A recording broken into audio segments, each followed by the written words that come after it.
Hello everyone. आज हम पढ़ेंगे गुंजन हिंदी पाठमाला कक्षा 2 पाठ 6 पायल का साहस। प्यारे बच्चों, यह कहानी एक साहसी लड़की की कहानी है। इस कहानी में एक लड़की बहुत बहादुर होती है जो अपनी सूझबूझ और हिम्मत से सबकी मदद करती है। प्यारे बच्चों, इस कहानी में पायल के साहस के बारे में बताया गया है। साहस का मतलब होता है मन की वह दृढ़ता जो कोई भी बड़ा काम करने में सक्षम होती है या जिसके कारण हम बिना डरे किसी भी खतरे का सामना कर सकते हैं। तो बच्चों, आइए इस कहानी को पढ़कर जानते हैं कि पायल ने क्या किया। कहानी पढ़ने से पहले कुछ पॉइंट पर चर्चा करेंगे। खेलते समय अगर साथी को चोट लग जाए तो क्या करोगे? प्यारे बच्चों, अगर खेलते समय आपके किसी दोस्त मित्र को चोट लग जाए तो आपको क्या करना चाहिए? आपको उसकी मदद करनी चाहिए। उसको डॉक्टर के पास लेके जाना चाहिए, उसको पट्टी करानी चाहिए और उसके बाद आपको उसे उसके घर तक छोड़ना चाहिए। प्रतियोगिता में भाग क्यों लेते हैं? बच्चों, प्रतियोगिता यानी खेल कूदों की जो प्रतियोगिता होती है, हमें उसमें भाग इसलिए लेना चाहिए क्योंकि उससे हमारा जो शारीरिक यानी हमारी जो बॉडी है वो ग्रोथ करती है। हमारी बॉडी ग्रोथ करती है।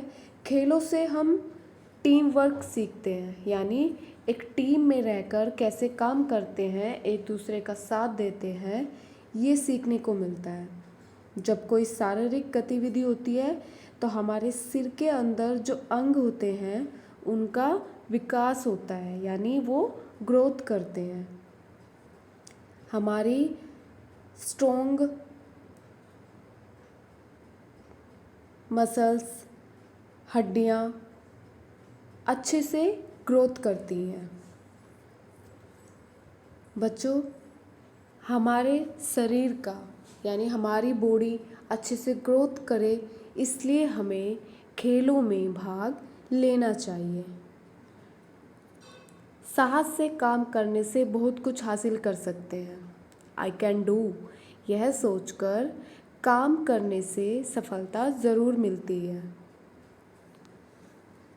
आइए कहानी पढ़ते हैं। पायल अलवर के एक गांव में रहती है। उसके घर के चारों तरफ हरे भरे खेत हैं। पायल बहुत हंसमुख बच्ची है। पढ़ाई के साथ साथ वह खेल कूद में भी सबसे आगे रहती है। तो बच्चों, यह पायल अलवर के एक गांव में रहती है। अलवर एक गांव का नाम है जहां पर पायल रहती है। उसके घर के चारों तरफ हरे भरे खेत हैं। पायल बहुत हंसमुख यानी बहुत खुश मिजाज लड़की है। पढ़ाई के साथ साथ वह खेल कूदों में भी सबसे आगे रहती है, यानी पायल पढ़ाई में भी बहुत अच्छी है और उसके साथ साथ वो अन्य प्रतियोगिताओं में भी भाग लेती रहती है।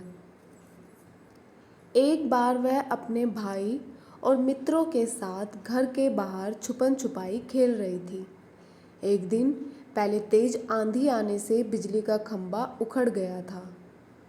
उसमें से बिजली का एक तार नीचे झूल रहा था। खेलते खेलते पायल के भाई का पैर उस पर पड़ गया। तो बच्चों, आगे क्या हुआ? एक बार पायल अपने भाई और अपने दोस्तों के साथ घर के बाहर क्या खेल रही थी? छुपन छुपाई का खेल खेल रही थी। और एक दिन पहले ही यानी खेलने के एक दिन पहले ही तेज आंधी आने की वजह से क्या हुआ था? उनके वहाँ का जो बिजली का खंभा था वो उखड़ गया था, मतलब वो वहाँ से निकल गया था। खंभा ज़मीन में गड़ा हुआ होता है तो तेज आंधी आने की वजह से वो खंभा वहाँ से उखड़ गया था। उसमें से बिजली का एक तार नीचे लटक गया। यानी खंबे पर जो बिजली के तार होते हैं वो खंबा नीचे गिरने की वजह से उसमें से एक तार नीचे लटक रहा था। खेलते खेलते पायल के भाई का पैर, यानी वहाँ पर जब बच्चे खेल रहे थे तो खेलते वक्त पायल के भाई का जो पैर था वो उस तार पर पड़ गया। पायल ने तुरंत पास पड़ी हुई लकड़ी से तार हटाया और जोर से बोली, जल्दी भाग जा। तभी तार पायल के हाथों पर गिर पड़ा और उसके हाथ बिजली के तारों से चिपक गए और वह वहीं गिर पड़ी। अन्य साथियों ने घबराकर शोर मचाया, बचाओ बचाओ। तो बच्चों, पायल ने क्या किया? जब उसने देखा कि उसके भाई का पैर उस तार पर पड़ा था और तार में क्या था? करंट। तो पायल ने तुरंत, तुरंत का मतलब होता है यानी जल्दी से, पायल ने बहुत तेज़ी से पास पड़ी हुई एक लकड़ी को उठाया और उससे उस तार को हटा दिया। यानी उस तार को हटाया और ज़ोर से बोली कि यहाँ से भाग जाओ। किसको? अपने भाई को उसने कहा कि तुम यहाँ से भाग जाओ। लेकिन तभी वो तार पायल के हाथों पर गिर गया। उसके हाथ बिजली के तारों से चिपक गए। क्यों? क्योंकि बिजली के तारों में करंट था, जिस वजह से पायल के हाथ जल गए थे और वो बेहोश होकर वहीं पर गिर गई। और उसके जो दोस्त वहाँ पर उनके साथ खेल रहे थे, उन सब ने शोर मचाया, बचाओ बचाओ। आवाज़ सुनकर खेत पर काम कर रहे कुछ लोग भागकर आए। पायल को देखकर वे समझ गए कि करंट से उसके हाथ जल गए हैं। तब तक पायल के माता पिता भी आ गए थे। वे उसे तुरंत अस्पताल ले गए। तो बच्चों, पायल के दोस्तों की आवाज़ को सुनकर आसपास जो खेतों में कुछ लोग काम कर रहे थे वे लोग भागकर वहाँ पर आए। कहाँ पर? जहाँ पर पायल बेहोश पड़ी थी। और उन्होंने पायल को देखा तो वे समझ गए कि करंट लगने की वजह से पायल के हाथ जल गए हैं। तब तक उसके माता पिता भी वहाँ आ गए थे और तभी उसके माता पिता पायल को अस्पताल ले गए। अस्पताल पहुंचकर डॉक्टर ने पायल की जांच की। जांच करने का मतलब होता है अच्छे से देखना, उसके बारे में जानना। और बताया करंट लगने से हाथ बहुत जल गए हैं। अब शायद वह इन हाथों से कुछ काम नहीं कर पाए।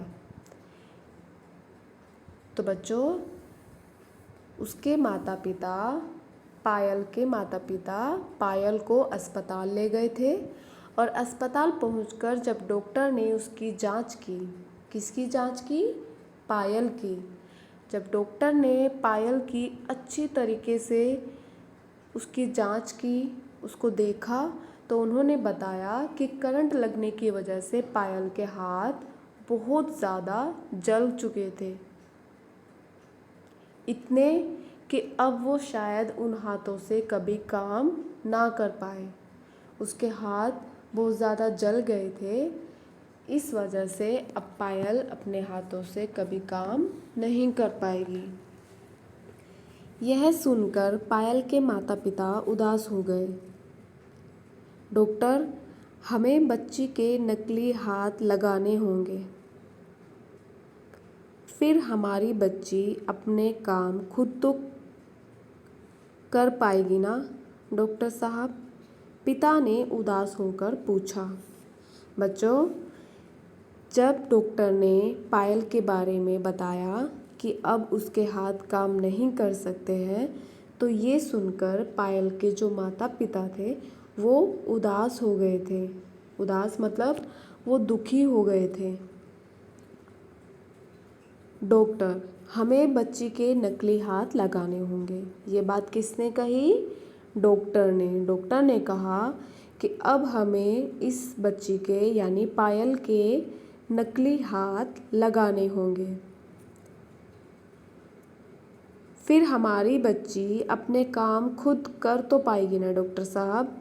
ये किसने कहा? पायल के पिताजी ने। पायल के पिता ने कहा कि डॉक्टर साहब, नकली हाथ लगाने से हमारी बच्ची अपने काम खुद तो कर पाएगी ना। उसके पिता ने दुखी मन से डॉक्टर से पूछा। उसके पिता बहुत दुखी थे। क्यों? क्योंकि पायल अब अपने हाथों से काम नहीं कर पाएगी। पायल सब सुन रही थी। तपाक से बोली, पिताजी, मैं ज़रूर सारे काम कर पाऊँगी, विद्यालय भी जाऊँगी और खूब पढ़ूँगी लिखूँगी। तो बच्चों, जब डॉक्टर और उसके माता पिता आपस में बातें कर रहे थे तो पायल उनकी बातों को सुन रही थी और तपाक से बोली। तपाक का मतलब होता है तुरंत, यानी उसने तुरंत बोला कि पिताजी, मैं ज़रूर सारे काम कर पाऊँगी। ज़रूर का मतलब होता है अवश्य, यानी वो सारे काम कर पाएगी। किसने कहा? पायल ने। पायल ने कहा कि मैं अपने सारे काम भी करूँगी, स्कूल भी जाऊँगी और खूब पढ़ूँगी लिखूँगी भी। यानी पायल ने बताया कि पापा यानी पिताजी को, अपने माता पिता को कहा कि मैं सारे काम करूँगी, खेलूँगी भी, स्कूल भी जाऊँगी, पढ़ाई भी करूँगी और अपने घर में जो उसके डेली के काम थे वो सब करेगी। पायल की हिम्मत और साहस देखकर डॉक्टर साहब भी हैरान रह गए। पायल के नकली हाथ लगा दिए गए। बच्चों, पायल की बातों को सुनकर, उसकी हिम्मत और उसके साहस को देखकर डॉक्टर भी हैरान हो गए। हैरान यानी दंग रह गए और डॉक्टर ने पायल के नकली हाथ लगा दिए। इस घटना के कुछ ही दिनों बाद पायल ने पैरों से लिखने का अभ्यास कर लिया। अभी घाव पूरी तरह ठीक भी नहीं हुए थे कि एक दिन उसने माँ से कहा, माँ, विद्यालय में खेल दिवस की तैयारियाँ हो रही हैं, मैं भी कल से विद्यालय जाऊँगी। तो बच्चों, इस घटना के कुछ दिनों बाद यानी पायल का जो एक्सीडेंट हुआ था, उसके हाथ करंट लगने की वजह से जल गए थे। तो उस घटना के बाद कुछ दिनों बाद पायल ने अपने पैरों से लिखने का अभ्यास यानी प्रैक्टिस की। पायल अपने हाथों से नहीं लिख सकती थी, तो इसलिए उसने अपने पैरों से लिखने की प्रैक्टिस की। अभी उसका घाव यानी उसके हाथ अभी अच्छी तरह ठीक भी नहीं हुए थे और उसने एक दिन अपनी माँ से पूछा, यानी अपनी माँ से कहा कि माँ, मैं स्कूल में खेल दिवस की, यानी उसके स्कूल में, पायल के स्कूल में खेल दिवस की तैयारियां हो रही थी, यानी खेल प्रतियोगिता की तैयारियां हो रही थी। तो उसने अपनी माँ को कहा कि माँ, मैं भी कल से स्कूल जाऊंगी। क्यों? क्योंकि पायल का खेल प्रतियोगिता में मन था, यानी उसको खेल प्रतियोगिता में रुचि थी। तो उसने अपनी माँ से कहा कि माँ, मैं भी अब स्कूल जाऊंगी। माँ, अभी तो तुम पूरी तरह स्वस्थ भी नहीं हुई हो बेटी। तो उसकी माँ ने कहा, किसकी माँ ने कहा? पायल की माँ ने। पायल की माँ ने कहा, अभी तो तुम अच्छी तरह से ठीक भी नहीं हुई हो। स्वस्थ यानी उसका स्वास्थ्य अभी अच्छी तरह से ठीक नहीं हुआ था। तो बच्चों, आज इस कहानी से क्या सीखा? कि कि हमें कोई भी काम हिम्मत से करना चाहिए, बिना डरे करना चाहिए। बच्चों, आप लोग बाहर खेलने के लिए जाते हैं तो हमें पहली बात तो ये कि अगर आपको बाहर खेलने जाना है तो जहाँ आप खेल रहे हैं वहाँ पे ये देखना है कि आपके आसपास कोई खंबा तो नहीं टूटा है, कोई मतलब ख़राब जगह पे आप लोगों को नहीं खेलना चाहिए। इस कहानी से हमें यह सीख मिलती है कि हमें अपना काम साहस और हिम्मत से करना चाहिए। जिस तरह इस कहानी में पायल ने हिम्मत दिखाई है, यानी उसके हाथ खराब हो गए थे, उसके बाद भी उसने अपने कामों में कोई अड़चन पैदा नहीं होने दी, यानी उसके कामों में कोई रुकावट नहीं आई। उसने हिम्मत और साहस से स्कूल भी जाना शुरू किया और अपने सारे काम भी किए। तो बच्चों, हमें कभी भी यह नहीं सोचना चाहिए कि हम इस काम को नहीं कर सकते हैं। हमें अपना हर काम करना चाहिए, साहस और हिम्मत दिखाकर अपने काम करने चाहिए। धन्यवाद।